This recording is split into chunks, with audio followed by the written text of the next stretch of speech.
ISS, actually I'm giving away a little bit of that, forefront, but you see companies like ISS with a market capitalization of over $1 billion, I'm still trying to figure out why. I think Tom Noonan's trying to figure out why too, but he's sitting there enjoying it at the moment. But really, they wanted something because people have needs. A lot of people are very talented, and they're out there trying to start their own companies and trying to figure out what to do. And I'm kind of in the process of successfully doing that, for lack of a better term. So they wanted me to share some stuff. I mean, honestly, I'm not going to give you any of my business plan. That would be damn stupid of a security professional to do. Although there are a lot of stupid security professionals, so never mind. So we're going to talk about a little bit about the concerns. A little bit is like issues on how to hire people, which they were very concerned about, because if you have your own company, I mean, a lot of you I'm sure know, it's very hard to get really good qualified people. So we're going to talk about what to look for in people. And also, on the other hand, some people, they're not at the stage where they can start their own company yet, and they're thinking about working for startups, which could be the smartest thing or the absolutely stupidest thing they ever thought of in their lives. So what we're going to do is also cover, how do you know if a startup is a good startup or a bad startup? Because again, it can be a big waste of your time and money. And, well, let's just get into the presentation a little bit. Okay, wow, there I go. Many people want to start their own businesses. We already did it. Next slide, please. Okay, a little bit about my background. Again, I'm not doing this to impress people. I'm just trying to give you a little bit of where I'm coming from, what my attitudes are, what my biases are, because again, a little bit of what I'm talking about is specific to myself. And, it's working for me. I think it can work for a lot of other people, but you have to make the decision. And again, make the decision in an informed way. And what happened was, I started out, I guess I used my first computer in 1974. It was an IBM mainframe computer. And what happened was, there was my best friend, his father worked for IBM as a programmer, and I used to go over to his house, and we played Star Trek on the IBM mainframe computer. Anybody ever remember that little Star Trek where you have line printers and, it would print out the blocks and everything like that? I would go over to this guy's house, and we would play Star Trek. We had one of those acoustic modems set up, and it would work at 300 baud or something like that, and it looked really quick at the time. But the problem was, every time we would do this, all of a sudden we'd go into a new sector, and the Enterprise would be blown up by 5 Klingons, before we actually downloaded the stuff. So anyway, playing Star Trek wasn't as much fun as you would think it would have been. So what happened was, that was the first time I used a computer, and then after that I hated computers, because my next thing was, in junior high school, wow, this is dating me, but I guess it was like 1976 or something like that. We had these, they had this computer system, and it was like this computer, and you had to feed in punch cards. And punch cards are okay, except for the fact we didn't have a punch card puncher. We had to actually put in the opcodes with a paper clip on top of styrofoam. So needless to say, I kind of hated computers and wanted nothing to do with them. So then going on through there, when I got to college, I was a psychology major because it was the easiest major to get, in all honesty. And what happened was, I ended up doing some work for a professor and maintaining his databases. And then I ended up working for NSA, and so as an intelligence analyst. Again, innocuous term, but I was analyzing problems with communication systems, and that was my first stuff. And I started accidentally hacking computers. I mean, I was breaking into computers and not knowing that was considered hacking. For example, one time, how many people ever used a Xenix computer system? It's a PC-based Unix system, one of the first. Then I was sitting there at night, and I was on shift work for NSOC, the National Security Operations Center, a little compartmented office. And all of a sudden, I'm sitting there screwing around saying 25 reasons why I hate my boss, and all of a sudden, everything starts going Greek. I thought, wow, this is kind of cool. I never saw Greek letters come out of a computer before. And then I'm like, wait a second, everything is Greek on the computer. I'm like, really scared, because I thought I just screwed up a major database system that we had there. So what happened was, I called up my roommate, who luckily worked for the NSA computer support shop, and said, hey, he's like, it's 2:30 in the morning. What the hell do you want? I'm like, I'll buy you a pizza. Just tell me how to fix this thing. So then he goes, get the boot disk out of the system, hit Control-Alt-Delete, then hit FSCK, and run the file system check, and just answer yes to everything. I'm like, that's it? So anyway, everything got fixed. Everything was back to English, so I was happy again. And then I realized, wait a second, I can look at everybody's files. This is really cool. So anyway, that's what I did, not knowing there was anything wrong with it. Nobody ever told us at NSA at the time, gee, don't look at other people's computer files. But then anyway, as time went on, Another thing that actually gave me, I was really hated by the computer support branch for our division. They gave us this database that they spent 3 months developing, and it was pathetic. We put in information we couldn't get back. So what happened? I decided I saw a package of software on the shelf, DBase 3 Plus software. Thought DBase, wow, database, we kind of need a database. I put this, loaded the stuff in, and over, I was on shift work again, so over the midnight shift, I created my own little database. And I said, when I saw how pathetic the system was, I decided to design my own. Here's the benefits of mine versus the others. So my team chief, being a brilliant military officer, couldn't figure out how to describe what I said himself, so he took my letter on how pathetic their system was over to the computer support branch and said, I would design something overnight that seems to be better than your system. So again, I was beloved by that group for a while. So, that's how I started getting into this. And I found out that what happened was those computer people didn't know much more than I did, but they got paid more. So I applied and got into the computer intern program. From there, I did machine level cryptanalysis, went ahead, did systems design, software testing, a lot of that. Next slide, please.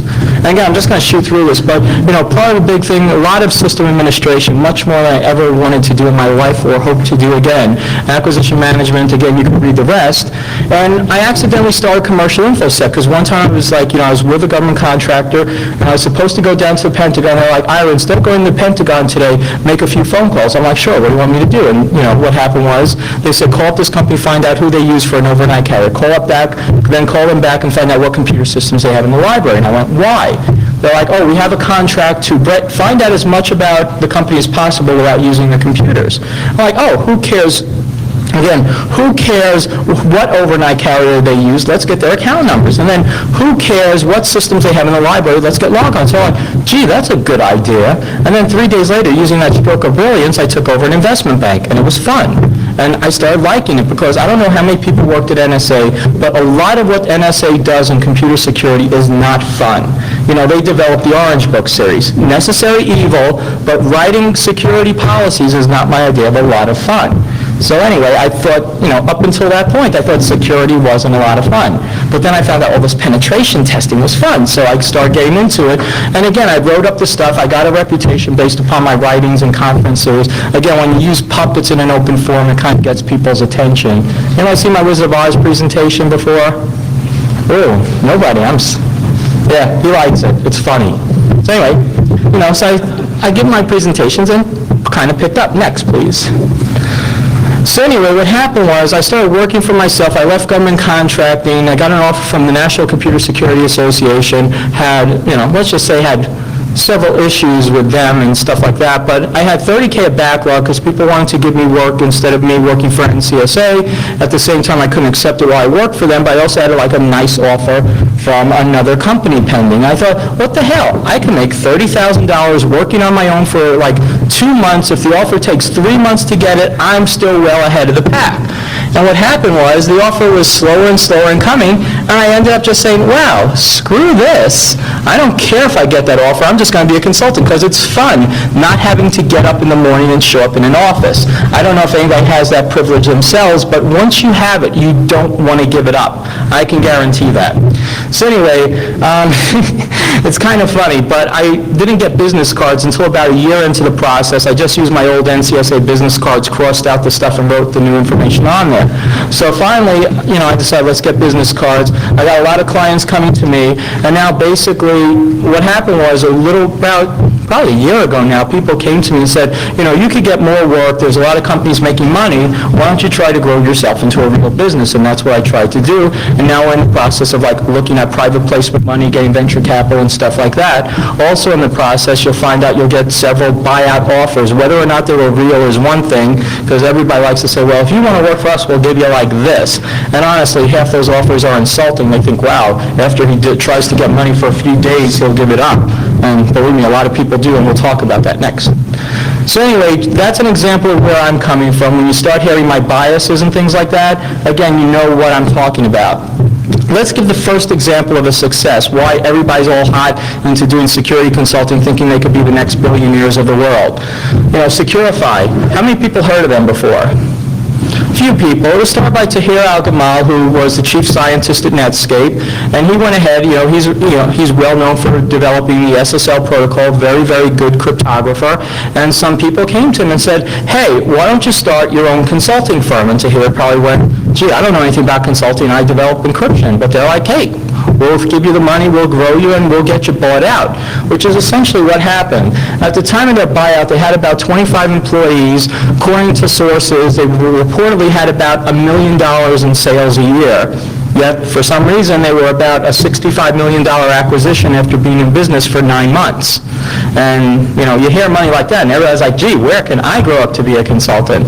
So, how much money the people got is another story, because obviously the investors gave them a lot of money to jumpstart them. So that's another issue we'll talk about. Next, please. Okay, now we have success number 2, and everybody's heard of ISS, Internet Security Systems. This is clearly one of the biggest success stories of information security. What happened there? Chris Klaus, people have heard of him or know him, now one of the 100, well, I guess one of the top 25 richest people in technology. He went ahead, started a business in his grandmother's house. What happened was he took this software, which was essentially a Satan-like software. I don't know, again, there's stories he put it together originally with Pete Shipley in some way, shape, or form, but Chris took it and ran with it and eventually formed his own company off of it. And it was kind of good. Everybody started getting excited about it. And the smartest thing he ever did was got Tom Noonan involved. Again, Tom Noonan is the CEO of ISS right now, and he got his backing from, he was an investment banker. And he grew up, and somehow, I don't know how he got in touch with Chris, but he did, and he convinced Chris, it's like, here's how you do it. You don't do this in your grandmother's house anymore. You go ahead, we'll get you some seed money up front, we'll get your offices, we'll develop a marketing campaign behind you, and then we'll go ahead and take the company public. And again, the first day ISS went public, what was it, $60 a share after an offering price of like 15 or something? It was like astronomical. Oh, no, I'm sorry. Maybe it went up to 40, hit a high of 60, then was up to 90. After security stocks went down a little bit, went back up. But again, the market capitalization is hovering around $1 billion, which is really nothing to complain about. Next, please. Now we have failure 1, and I put failure in question marks because, again, this is what you have to decide. What's a failure for yourself? Personally, when you get my impression, I'm not going to work really, really hard and, kind of take like $1 million because, you got partners. By the time you divide up $1 million, you figure out how much salary you're giving up for a while. The $1 million really doesn't come out to be too much. It's like maybe it averages out to be $200,000 a year, but you put your heart, your soul into a business, you put your identity into a business, and then my identity and that of my partners is worth much more than that, I'll tell you. So anyway, I look at this as pseudo-failures because, again, let me tell you really what's going on. Here's, typical company, really, really great techies. A lot of people know what they're doing there. Again, some are better than others, but overall, they have really, really good technical people working together. And they grow one consultant at a time, or it's one consultant at a time. God willing, a lot of people like to throw in the God willing, they'll grow slowly. But anyway, they have that, and they're billing, $95 an hour, which seems nice, but you have other consultants billing out for $500 to probably on average $250 an hour, so you wonder. But again, they have 15 people, and they get a lot of buyout offers for about $3 million a piece on average. Again, it's all talk, but I'm pretty sure if they really wanted to, they could get $3 million here or there. But, and again, dozens of current consulting firms fit into this category right now. Again, this is a lot of hard techies. Again, they focus on providing good technology solutions, and we'll talk about why that might lead to not as good market capitalization as they could. Next, please. Okay, next is a product development company. I had somebody come to me because he thought this was his company. Oh no, sorry, not this one. This is a different one. This is a case where you got really, really good techies with a really, really good idea. Again, in one case, again, a bunch of companies fit into here, but in one case you have a state-of-the-art, they have the best product on the market for this segment. And they have a great product, can't put anything against the product. They don't want to take investment money because they don't want to give up control. And in the meantime, what they're doing is they scrimp on the marketing. They don't need marketing. Their product is so good, it will sell itself, right? That's their claim. So anyway, they lose contracts because the customers fear they can't support it, because they don't have a development staff, and sometimes, they lose on price. They can't be as competitive because, one sale is that much more precious to them than other sales. So if you're talking about an intrusion detection product, if they're competing against something like, Cisco or Real Secure, ISS could be a little bit more price competitive. And again, they hang on by a thread. They're still, not giving up. The people are going to be relatively well off. There's no question about that, but, they're not really going to go anywhere quickly. Next, please. Failure 3 is more of a larger product developer, and again, failure in question, because you got to think of what we're talking about on the scale. They started with private investment money, again, through lots of their own money. They had a lot of wealthy relatives, threw the money into their company. Did really well, went ahead, put together big marketing efforts. A lot of people heard of their product, hitting the right target audience. They turned down many buyout offers, which seemed very, very sincere, and from speaking to their potential acquirers, they were serious about the buyout offers because they had a good product. There's no doubt about the technical quality of the product. But they thought they were worth much more than that. Of course, with companies like ISS, who their product was better than, they thought they could be the next ISS and were holding out for more. But what happened was the sales didn't match the marketing efforts, or the marketing dollars they put into it. And the money got tight, and eventually they took one of the smaller buyout offers. And again, several companies fit this category. So, next please. Let's talk about why these things occur. And these are business issues for owners. Again, it's broken up into, business issues for owners, and then business issues for possible employees. Next, please. Okay, first is, technology is secondary.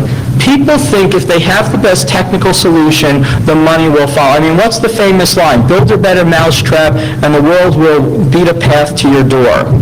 I don't know about you, but mousetraps don't have a lot of use these days, no matter how good the mousetrap is. So that's a major issue here. So the technology is one thing. The marketing is much more important than anything else. And really, the clients don't care about the best technology. They'd love to say they have the best technology. The reality of the situation is they're willing to accept for acceptable technology. Look at Microsoft. Again, hackers have definite bad feelings about Microsoft, but let's look at why Microsoft is a success. They are marketing geniuses. There's no doubt about it. They bundle the product so well that if you buy Windows 98 for $100 more when you buy it with a computer, you also get the word processor, the spreadsheets, the database, and the PowerPoint presentations all bundled with it. So what happens in an organization like this, where all the presenters prefer Unix over something like Windows 95, Jeff Moss gets all his presentations sent to him in Microsoft PowerPoint because that's what everybody has consistently. So again, Microsoft is brilliant because they have the best marketing. And again, technologies that aren't the best are okay because for most purposes you don't always need the best. You need acceptable. You need cost-price comparisons. Again, there's cost and there's security, and they balance off, and wherever they balance off for a given customer is what people end up buying. Next, please. Next, businesses and interpersonal skills are probably the key. And again, if you're looking at taking on investment money or you're looking to grow your own company by yourself, knowing the industry is what matters most for you. You have to know what is your market. You have to know who are your competitors. You have to know if you go into a new markets, who would your competitors be? I was actually on the phone with a potential investor today, and he's like, now I look at the market in these sectors. Who do you see as your potential competitors in each of those sectors? And off the top of my head, on a question I've never heard of before, I had to answer those questions out of the blue. And again, that's because I did research knowing somebody would take this into account. And again, when you're also talking about trying to differentiate your company from those companies of really good techies, you have to make yourself stand out. And I said charisma is part of a component of business success. And again, I'm talking about better success than just splitting $3 million among 15 people. Again, $200,000 is nothing to sniff at, but you have to look at, what do you really want to put your money into? What makes companies okay companies compared to very, very profitable companies? And again, you have to take lessons at all costs. And what I mean by that is take lessons in speaking skills, presentation skills, marketing skills, because some of the best techies around, they are really, really good techies, but nobody teaches you, if you go for a computer science degree, how to present things. Even if you're a lot of people who are very, very well qualified, qualified don't have any college degrees whatsoever. I'm not saying that that's a negative from a technical perspective. However, part of your college degree is teaching you how to write. Some people have to take public speaking courses. Some people have to take other business-related courses as part of their core curriculum. And those basic business issues become key when you're trying to grow a business. And again, also another issue, in order to start your own company, you have to have confidence in yourself, because if you don't have confidence in yourself, you can't expect potential customers, potential investors, or whatever to have confidence in you either. However, there is a major, major difference between confidence and arrogance. Somehow Bill Gates kind of overcame that, I don't know. But, Ross Perot is another person that overcame arrogance. And there were a lot of people in the security industry. Again, I don't want to put down specific people, but you see a lot of people walking around out there who are technical geniuses. But they are so good, it's like, wait a second. Unix is the best operating system. I'm not touching that NT crap there. It's like, okay, you're not going to touch NT? I'm sorry, my company has NT no matter what you say. A lot of people just have preferences, and again, you've got to be able to deliver, but be perceived as a reasonable person. And also, another issue, potential acquirers and customers, they don't care about what the latest buffer overflow is. Nobody ever asked me, gee, about that I/O control problem that Microsoft just announced a fix for today, how do you consider that when this? It's like they don't care about that. They want to know who my competitors are. So anyway, that's a separate. Next, please. Number one part, everybody repeat after me, cash flow. If you're ever starting your own business, these are the two magic words that you will never overcome until you get a lot of money in the bank. I know people with 15-person companies that are worried about cash flow on a regular basis because, again, they always make the payroll, but sometimes it's damn close. If a check doesn't come one day and it comes in the next week, they might not be able to cover the payroll checks that are coming out the next week. And the thing is, it's no fault of their own, but they have customers who bill out, and it's like, I have Fortune 50 clients, and their terms are next 60 days or else screw you. That is their terms. If I want to take a large contract on from them, I have to deal with next 60 days. So what does that mean? I have to pay for plane tickets, I have to pay for supplies, I have to pay scanning fee licenses, I have to pay for subcontractors, and I have to get them all there on my own dollar and hope that the company pays me within 60 days, because that's what my cash flow is budgeted out to. And believe me, sometimes these Fortune 50 clients, it's like, oh, I'm sorry, that invoice got lost in our system. Could you fax it to us again? We'll put a rush on it. And a rush to them is 2 weeks in delivery.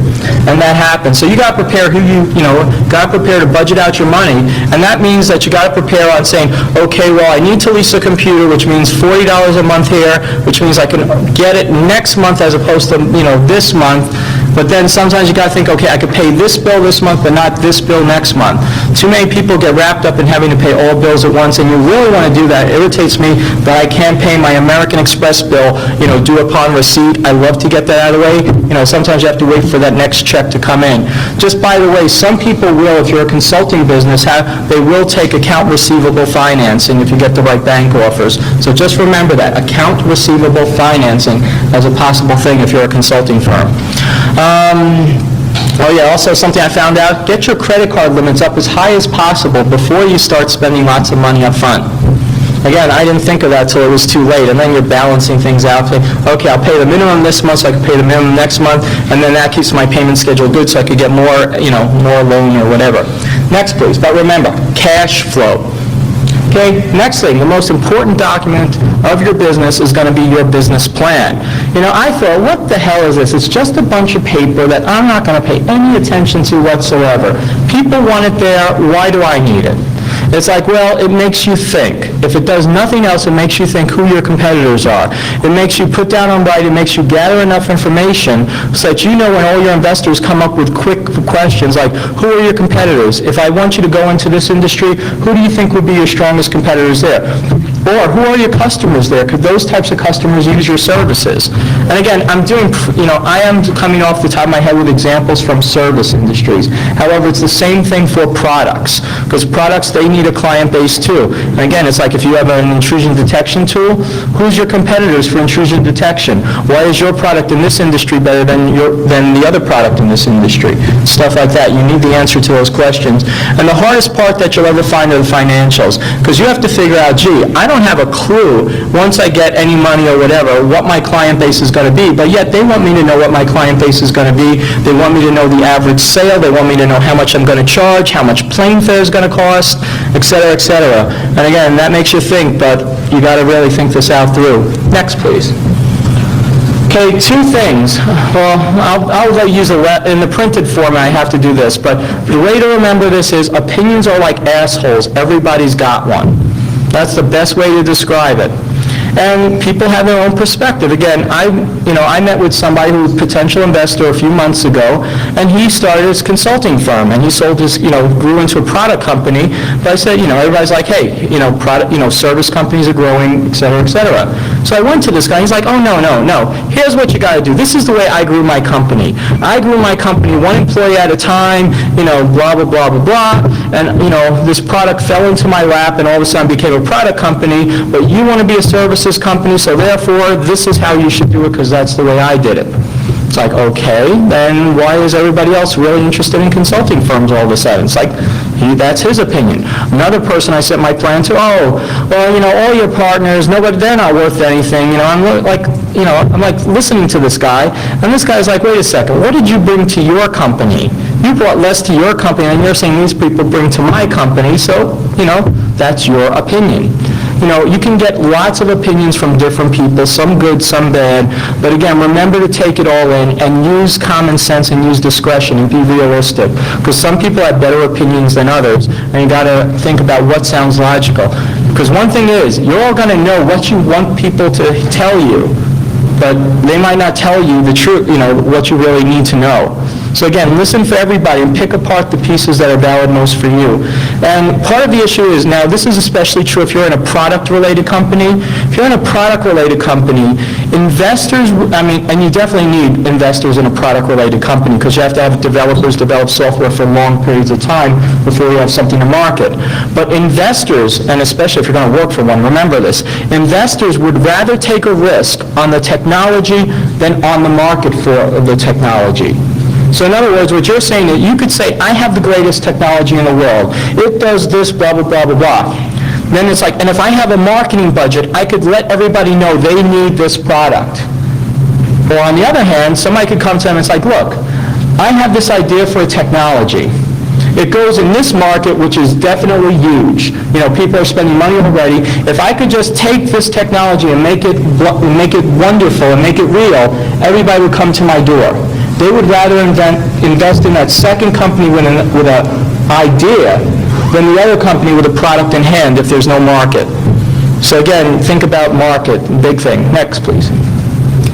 One thing, people forget about this, especially a lot of people in the security industry for some reason. There's a lot of arrogance, there's a lot of pettiness between a lot of professionals. I don't like it, but it exists in this industry. You better learn to be as nice as possible. Because, you need help on the way up, and once you're on the way up, you better continue to be nice, because a lot of people end up going on the way down, too. And so the people you're not nice to on the way down will remember it the people you're not nice to on the way up will remember it when you're on your way down, and they will let you know about it.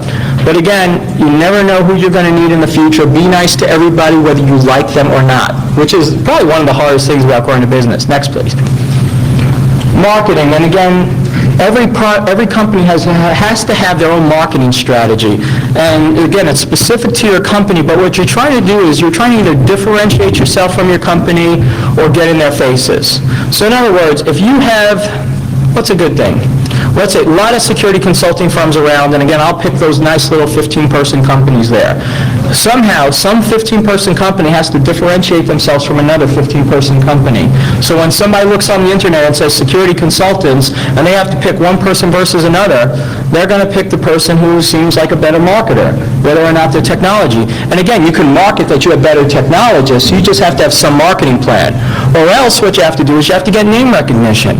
I mean, there are a lot of companies I hear of. I mean, I don't know if they're people are good, bad, and different, but I hear about them, so at least there's a name I know about compared to a name I don't know about. I'm more likely to go to the name I know about. And again, just because I know it. So again, you're trying to get name recognition. And also, I like to say attract publicity in positive ways. I also have a column on, ZDTV, which is a website, www.zdtv.com. It's also a television network if you get the different cable stations. And every so often, we get contacted by security companies who find a new vulnerability in this product. And and some of the reporters come to me. It's like, Ira, what should we do with this? These people have found a problem in Windows NT, and they want to let us know about it because they want to announce it to the world on Wednesday. However, they don't want us to tell Microsoft about it. I'm like, why not? It's like, well, they think if it's fixed, it's not big enough news. And which is actually, I can tell you, it's actually true. I found a significant vulnerability in Yahoo, Excite, and Hotmail with millions of users. I could have went out and publicized the hell out of it. All these places are vulnerable. I would have put millions of people at risk because of a vulnerability. Instead, I chose to contact Yahoo, Excite, and Hotmail.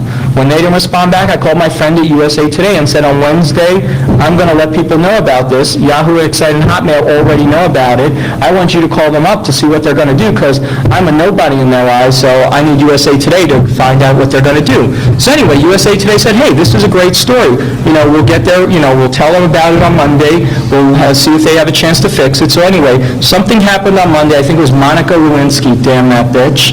And what happened was, all of a sudden I'm sitting there, and, it's not in USA Today. I'm like, well, it'll be the next day. Well, anyway, it finally runs on Friday. And I'm like, the reporter called me up. He's like, Ira, so I hate to tell you this, but what happened was all these places fixed it, Wednesday, like you said. So it wasn't as big of a story. Now you announced a problem that is no longer a problem, so it's a non-issue.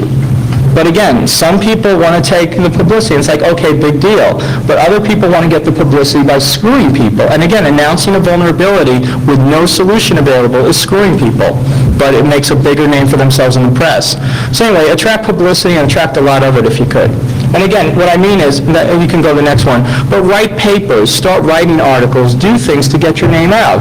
I'm famous. People don't know if I'm good or bad. I kind of think I'm really good, and so do my customers. But people that hear me speak, I say the right things. They think I have a clue, which is a good thing, and that's how I got a reputation. And again, let people know you're good. Write good articles. Write articles that tell people how to do positive things, not negative things. And that's the way you can attract attention for yourself and your business. Remember to do it, and do it in a positive way. Help people. Give away help for free. Next, please. Okay, funding sources. First of all, private money. This is a question of how much do you have.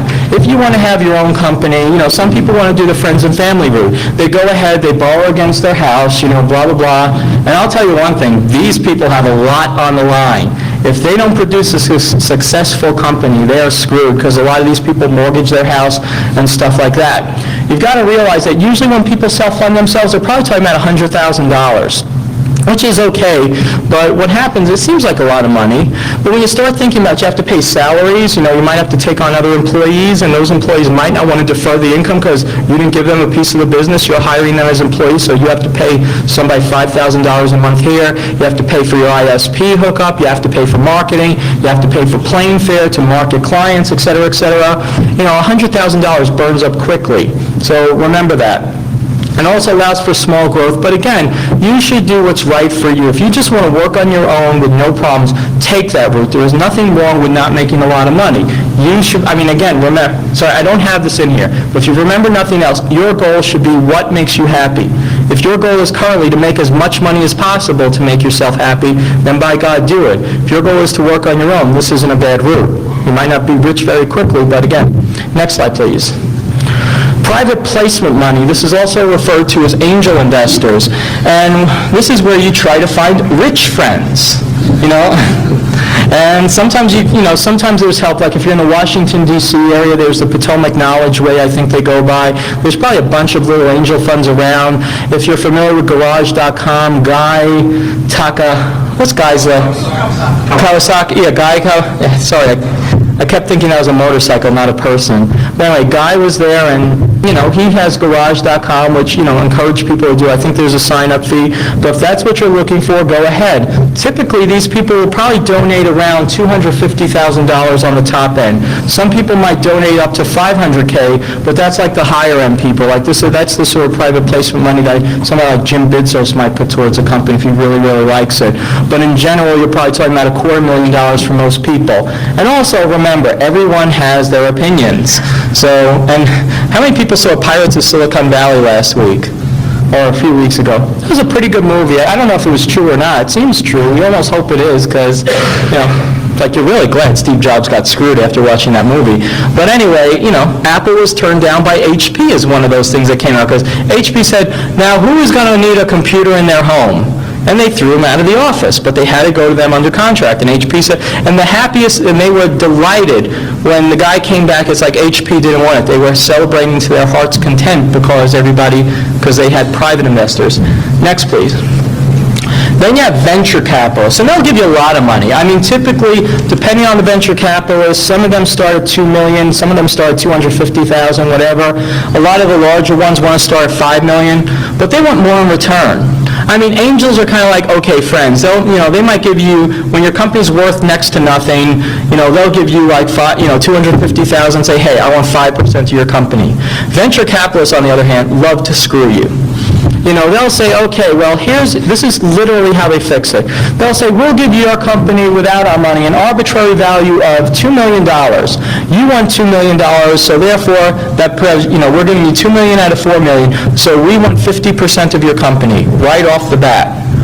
If you're in the position where this is a critical thing, I'm not saying this is good or bad, but remember, they will try to screw you. They will give you after courting you, sorry, somebody just told me, in their experience, but after courting you, they'll make you sound, oh, we love you, we love this about you, you're wonderful, blah, blah, blah. Then they come down to sign the forms. You worthless piece of trash. You think you're worth this? Hell no, hell no. It's like, we'll give you this, and you should be happy and lucky to get this in peace. And they will try this right and left, so you got to look at that. And again, they'll give in the millions, but they have their preferences. Again, different people want to invest in different things. Some venture capitalists are looking for specific companies and specific industries to invest in. Sometimes venture capitalists shop around for good people because they have an idea, then they hope the good people can fulfill their vision, and obviously they'll give those people like next to nothing for doing that sort of stuff. I personally, my opinion is that's kind of probably the Securify deal. Anyway, also investment bankers are very useful to help find these people and also help negotiate with them. Next, please. As far as investment bankers, they help you find money sources. These are people that don't have money of their own, but they help you find and manage it. Because again, there's a lot of legal issues going around. They have to package and format things for you. They have to get your business plan in acceptable format. And if you're just starting out on your own, writing a business plan and you've never dealt with investors before, writing a business plan is a very, very difficult thing. I mean, you have your idea of the greatest business plan in the world, and honestly, I thought I had a good business plan. They just totally tore it apart. They're like, this is totally not what people are looking for. And they were probably right, and now we have a damn good one. But anyway, what happens is they'll help you find and raise money, and the problem is let me phrase it this way. There are some investment bankers that will help you raise money, but they go to people you think want to give you money. Those are kind of semi-useful. Then you have other ones with their own funding sources. They know people, they know the industry and stuff like that. And if you go out and find them, they'll help you a lot more than the other people will. However, they'll probably want more in return. And I like to say, look for an investment banker that has a good reputation. Like, who else do they help get money? Who else do they help grow a business? It's because what the venture capitalists are going to look for, they're going to say, am I dealing with a bunch of idiots, or am I dealing with people that know what they're doing? And again, the investment bankers will help, they'll help keep the venture capitalists under control when they try to screw you over. So anyway, and what you should expect if you deal with an investment banker, they probably want a fixed fee. I've heard of fees from like $10K. Just as an example, when I spoke to Price Waterhouse, their offer was something like they wanted $35,000 up front, then 5% of all the money they raised, and then like 10% warrants or something like that. That's an awful lot of money when you're talking about a few $1 million. So, that's just one thing. Then other ones, like one guy wanted $10,000 and then 6%, things like that. Again, it's a balancing act, but you have to figure out what's right for you. And again, look for lots of investment bankers. And a lot of the better ones, they're not going to give you this impression, but remember that they work for you. They're the type that, anyway, remember that they work for you. Next, please. Okay, problems you're going to face. Okay, first of all, putting together a good team. Nobody's going to do well by themselves. Again, Bill Gates ran a great company. He didn't do well if it wasn't for Paul Allen, I think his name is. Again, Chris Klaus started a good company. He was, he had a good idea. He was a great technologist that would go nowhere if it wasn't for Tom Noonan. What you need are complementary skills, and how you find that is figure out what your weaknesses are. Are you a good business person? Are you good in front of people? Do you write well? Do you talk well? Do you present well? If you have that, then figure out where you need yourself supplemented, because you're not going to be able to do it on your own. And again, realize that what you need are business skills. Again, a lot of people in here, I'm sure, are very, very, very good technologists, but you need the people who understand the business to run your company, and that's a key aspect. And then you also got to look at what would be the perception of your team. Is your team well-rounded? Is somebody really good, but they don't have a reputation, and that might hurt your company in the long run? So again, it's a balancing act to consider. And again, one thing look for contacts. Again, that's obvious. And now, a key thing I like to say, and this is more one of those touchy-feely issues, but you got to look at, is your team programmed for success? And what I mean by this is, I've actually seen it with one of my former partner, I'll phrase it that way. What happened was, all of a sudden, we're like, on the brink of being successful, and then all of a sudden, he started screwing things up. He would just just went to, this doesn't feel right, that doesn't look right, no, I don't have the time to meet with you this week, no, cancel meetings at the wrong moment. And again, people who are programmed for success means that they expect and want to be successful. Some people, for all their lives, are used to working for other people. And again, you don't appreciate the difference until you do it on your own, but people who are used to working for other people aren't comfortable in having to rely on themselves for a change. And again, you're not going to believe this until you witness this in person, but I guarantee you when you start doing this thing, if somebody isn't quote-unquote programmed for success, they're going to start screwing up and ruining things just when you're about to be successful or right before key meetings. So you want to make sure your people are committed and that you actually think mentally they're prepared to be millionaires next week or whatever.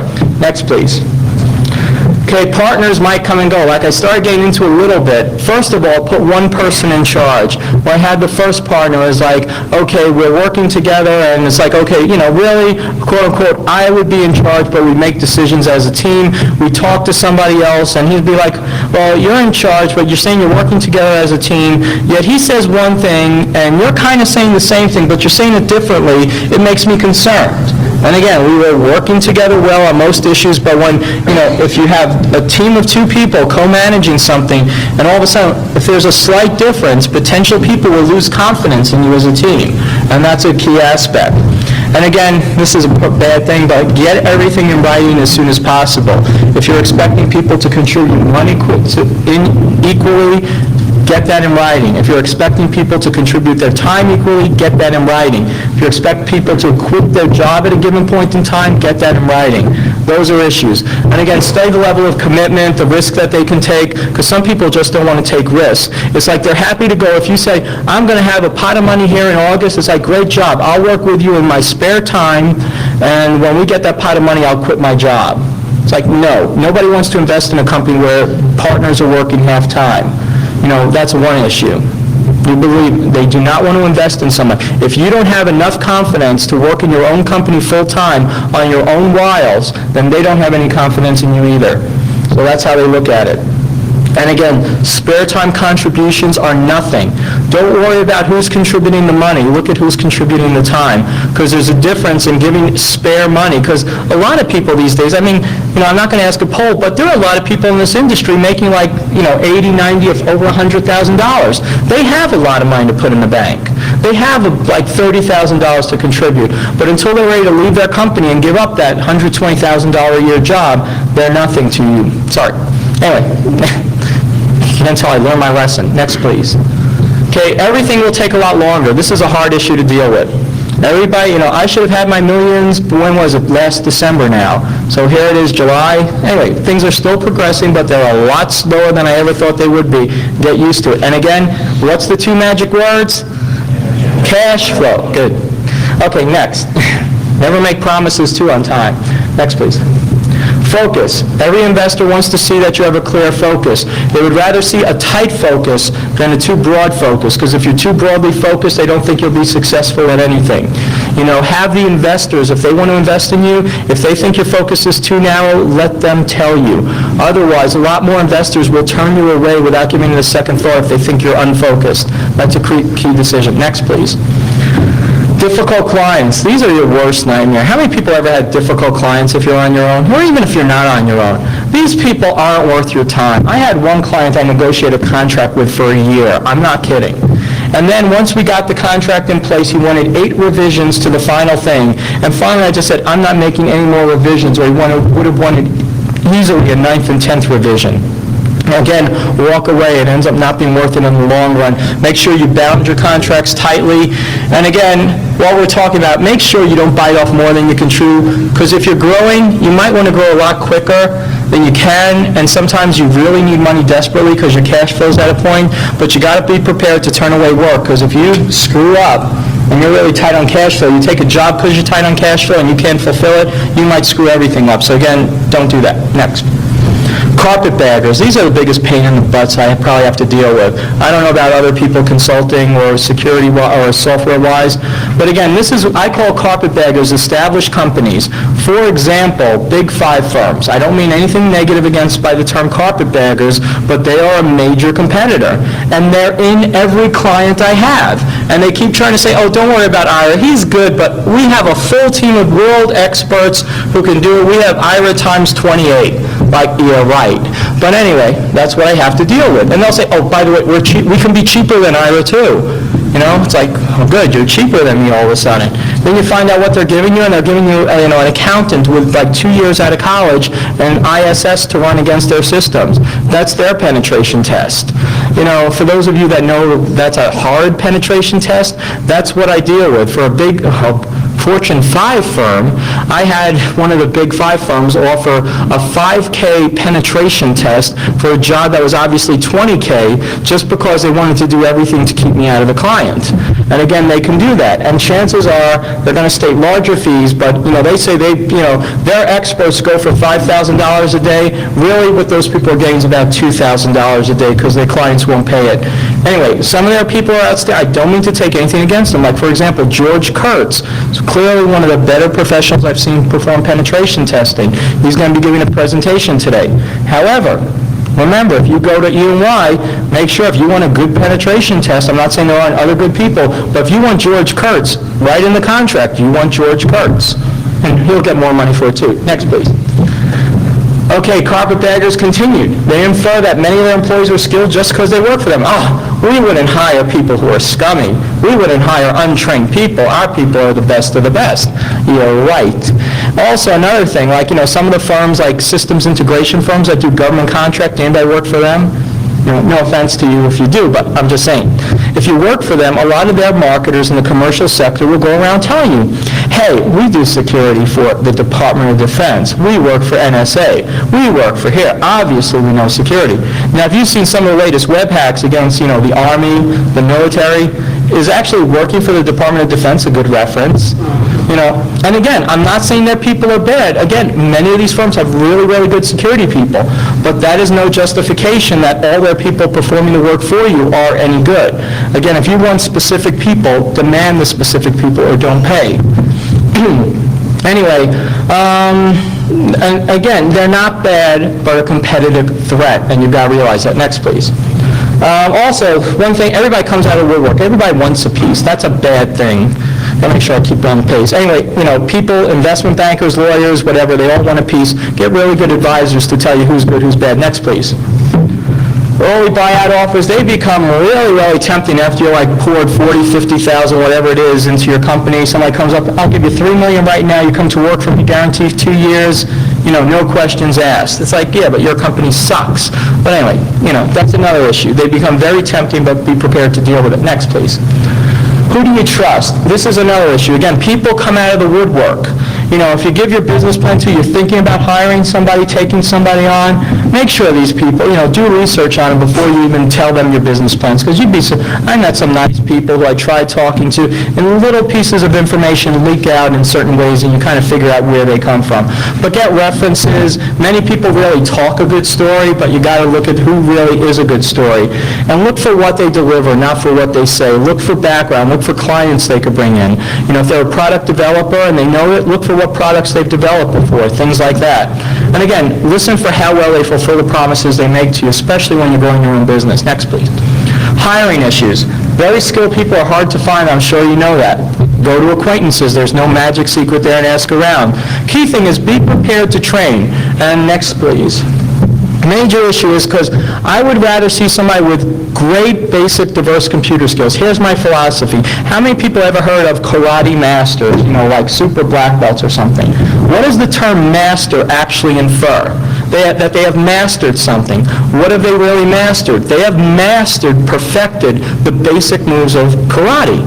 They're really good at the basic moves. And if you're really good in any part of the computer profession, I will argue that that is because you are great at the basic skills of computers as a whole. You're good at programming, you're good at structured design, you're good at analysis, you're good at, implementing systems, whatever the basics are, you're good at. And if you're that good, you can use those skills for a security perspective. And so again, look for people, here's the magic test. Ask somebody from here where they park their car. If they can picture where they park their car, that tells you they have good visualization skills, and usually people with good visualization skills tend to be better computer people. My psychological background. Anyway, also skilled administrators and skilled network engineers are really, really good. I find if you get a good, even though they're not a security engineer, a security network person, if you get a brilliant administrator or a brilliant network engineer, they will be the best people security-wise you ever have because they know the basics. And again, you might have to train them in the specifics of security, but if they have the basics, the rest will flow easily. And also, this is just my own philosophy, security is not a technology, it's a process. From developing a secure product to securing an entire organization. It's a process. It's not specific to a technology. Remember, next please. Hiring hackers. This is a big thing. What we're attaining here is you're looking to hire somebody because they have the identity of a hacker. You don't want to hire identities. You want to hire people with skills. So what are the skills this hacker claims to have? Not they're a hacker and they break into systems, and people get pissed at me for saying this, but monkeys can be trained to break into systems. Again, it's not hard to break into a computer. But again, check out the skills if they were not taught. Let me ask this question. If somebody says they're a really good hacker, they can break into all these computers, how do you know? If they have a police record, you might be able to tell. That's not a good employee characteristic. And if they haven't done this, they're admitting to criminal acts. So again, don't hire hackers. And I don't say don't hire somebody who claims to have once been a hacker or claims to be a hacker. Hire people who have the skills you need. Like they administered their own network. They ran an ISP. They did whatever. You're hiring skills, not identities. And again, there is the implication here that if you do hire a hacker, it could have negative repercussions. Honestly, if I have good people, I'd rather hire the good people and let the chips fall where they may, but that's a separate issue that I've chosen to take, not everybody. Next, please. Intelligence experts. This is my bigger pet peeve than hiring hackers. How many people have ever heard an intelligence expert? I worked at NSA. I tell you, but I have to kill you, they say in a joking manner. Those are the biggest assholes you will ever meet. Anybody that ever works for NSA, again, I worked for NSA, had literally at any point in time, I had 20 plus special compartmented clearances. And I could tell you, I did machine level cryptography. I went ahead, did systems level I did systems development on a communication system. I went ahead, ahead, programmed in this language, tested in that, administer those networks. I can tell you skills I have. People who tell you that they can't tell you the skills because it's classified are, full of crap. Well, I'll phrase it, I'm being nice about this. Anyway, anyone, you got to watch out for this because these are the biggest things. And again, some systems integrators say we have intelligence professionals. Find out what those intelligence professionals did. Because remember, NSA hires janitors too. So just because they were a janitor in NSA doesn't mean they're a security professional. So next, please. Name droppers, that's another thing to look out for. Anybody say, oh, I know these people. Yeah, I'm cool. Hey, I know those people. I had lunch with him. Doesn't mean crap. That's pretty much what it amounts to. Look for people who they can rely upon their own skills, not who they know. I guess unless, of course, they're a scummy marketer. You need scummy marketers who know people. But see what they deliver. Next, please. Okay, the situation, when you work for a private company, when you work for your own company or a startup, you take a lower salary, but you should have more equity. And this is if you're going to work for somebody else. And the real wealth, when you look at a startup, it's like when Amazon.com started up. Amazon.com was worth nothing, right? But these people took equity. Some people worked for pizza, literally, but that was okay. The earlier you get in, the more risk you're taking, but you should get more equity. And you have to decide personally if it's worth it to you. Next, please. Look at yourself. Can you take the financial risk? Do you have a family that needs your salary? Is there money in the bank, living costs? Are you flexible, skill-wise and talent-wise? Because if you're working for a startup, you might have to go from programming 1 minute to marketing the next. And you've got to be prepared for that. And again, look at what's important to you, what's the stage of your job. Next, please. And again, look at the company. This is not, are you managing cash flow? This is, does the company have cash flow? And even if they don't have cash flow, are you aware of the situation? Like, for example, you might not be paid for month A, B, C, and D, or whatever.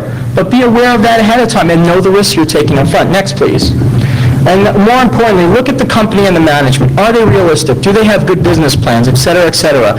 Do they know the competition? Do they size them up well? That's key. And again, remember, look at the business plan and ask to speak to whoever they're working with. Again, if I have people working with me, I encourage them to talk to investment bankers, the lawyers, the accountants I'm talking to.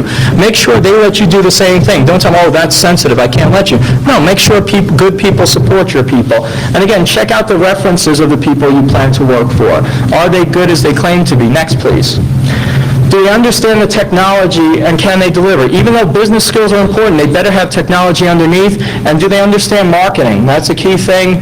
Thought processes make sense. Again, think of it this way. If you're working for a business, you've got to make sure the business is good, sound business from a business perspective. Even if they're the most brilliant technologists in the world, you need good business people running your company because you're betting on those people, because you're betting on that equity, because you're going to probably go from possibly taking an $80,000 a year job to a $30,000 a year job because you want that equity. You're hoping you're working for the next Amazon.com. Next, please. Pretty much it amounts to, do you believe they can pull it off? And what you have to look at is, don't look at the hype and the respect you have for the people, because a lot of people think, I really respect that person. I want to work for that person. But again, you've got to look beyond that and say, do you trust that person to be able to pull off a business? And that's a bigger issue. Next, please. Okay, will they catch the wave? This is an issue that too many people are failing to miss. Everybody says, I can develop a great firewall. A new firewall company today will not be very successful for long-term business growth. Again, I'm overgeneralizing, but the wave for firewall companies, the firewall industry is consolidated. You really have not possibly missed the wave. It's probably becoming true for intrusion detection systems as well. Look for the next technologies. Maybe in the next wave to catch is like public key encryption or whatever. Next, please. And remember, one thing, 2 magic words. Cash flow. Remember that. And again, if you're running your own company, be realistic about what your chances are. And again, what's the magic time? You got to keep dreaming, reaching for the stars while keeping your feet on the ground. You really got to do that because, again, you've got to be confident, but you've got to have your ego in check because people want to trust you because you're confident, but they're not going to trust you because they think you're an arrogant fool. There's a big difference. It's a fine line, but a big difference. Just remember, I have a strong stomach. Any questions? Sorry, I think I'm just on. Yes? What about the certification hierarchy? How much do they play the role? This is a personal opinion. Personally, for me, a certification, I would say, is okay. It shows that the person has I mean, honestly, like the CISSP, I have the CISSP. I think it is good because it shows that somebody has taken enough interest in the profession to work for 3 years or to somehow manage to justify their work for 3 years in the profession and have said they want to stay in it and put time for it.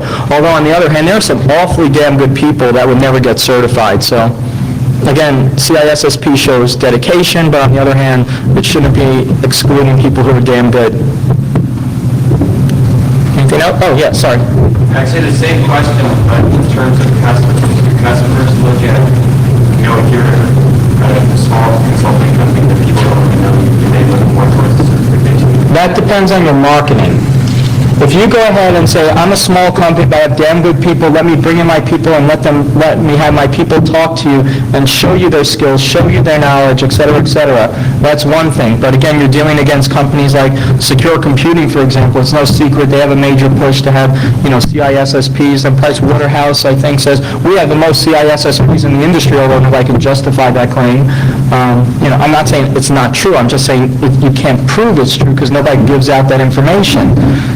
So like we have the largest number, but the lowest percent. If you make it a discriminator to a customer, it will be. Again, I worked for NCSA when they were doing the firewall certification. And we had some people that didn't want to be certified and had damn good reasons not to be certified. But they, what happened was their competition went to potential customers and said, hey, we're certified. They're not. It's like, well, certification might not mean too much, but it means we are dedicated to the industry, we invest in the industry, and we meet certain standards. I don't know why that other firewall company isn't meeting those standards, but, don't they not want to spend the money to the industry? Do they not want to make sure their product is secure? Again, it depends on how good your marketing is. Yeah. Where do you find a good marketing person, and how do you qualify them since you can't believe anything they say?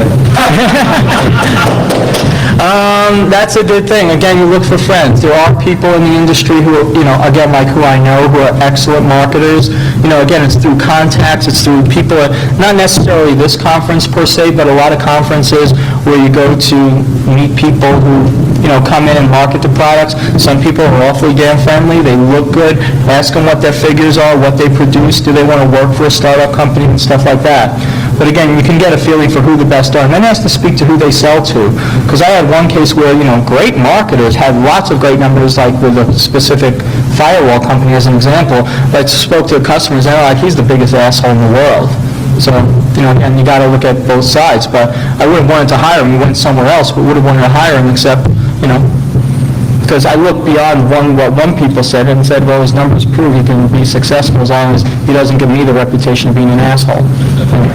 So, yeah. You mentioned walking away from difficult clients, basically. Don't you feel like that gives your competitors a foothold? I would rather have my competitors with a foothold with a difficult client than having anything to do with them. I had one client, again, I had some people who wanted me, this major financial company said, we want to have you. I'm like, okay, I will do it. They're like, they signed the contract the same day I faxed it out. I don't think they read it. Then what happens is they thought, well, we want this, you're charging us for quarterly assessments, and we just need, and then you're not signing off on our assessments. I go, I can't sign off on the assessments, you have problems. It's like, well, can't you fix them for us? I'm like, yeah, but that's like an extra $20,000. And you don't have that money or want to spend it. I can't sign off on these things. It became aggravating, even though they look like a good client. Another one, like I said, they just wanted more and more. It was too difficult. Let the client, let the marketers of your competitors get sucked into them so you can be free to steal their other clients away. Look at that. Yeah, sorry. I was wondering about how much do you start charging out for consulting? And like you said, there's, this, a lot of times technical people, they don't really think about all the other things like writing bills and all this stuff. There's a pain threshold. Personally, I would never work, I made a personal decision. I will never work again for less than $1,000 a day. That was like a decision I made. Honestly, sometimes I make upwards of $4,000 a day, depending on what the client is. Like expert witness testimony is worth an awful lot of money. However, you really have to decide. Honestly, the industry standard for like companies, formal companies, is about $2,000. If you want to be more cost competitive, you're working on your own. Maybe you want to look at $1,200 a day, maybe $1,500. But again, there's the thing, people are not going to pay like $5,000 a day, they'll laugh in your face, but if you're a $500 a day consultant, they'll be, why aren't you worth more? So again, it depends on who your market is, because if you have really cheap, you have cheap clients, that's one thing. Let's take it, that's to say I'm finished as opposed to ask a question. Justice here. A lot of people in the technology community, like Tyler said, don't know how to communicate well. They can't sell themselves. It's easy to communicate $100 an hour. But if you want to get $250 an hour, you have to sell yourself. Why should I waste my time selling myself? I'll let someone else sell it.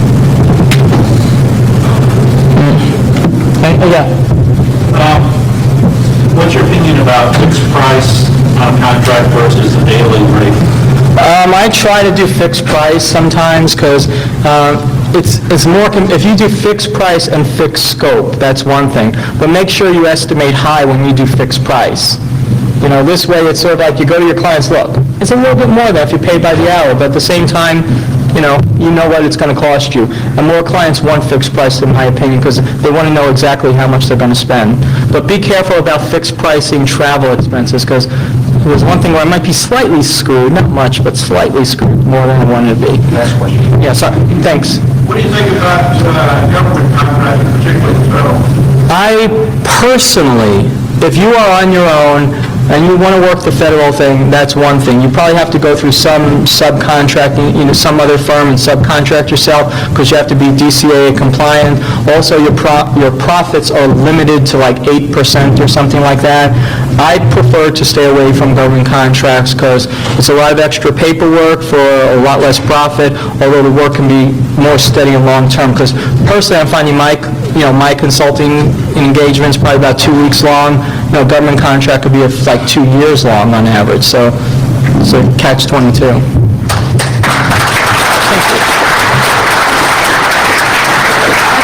available for the rest of the week, so if you want to catch him in the hall, I know he'll talk to you. At 10 up, we'll start the next session with Gene Litchcomb. See you then. Thank you.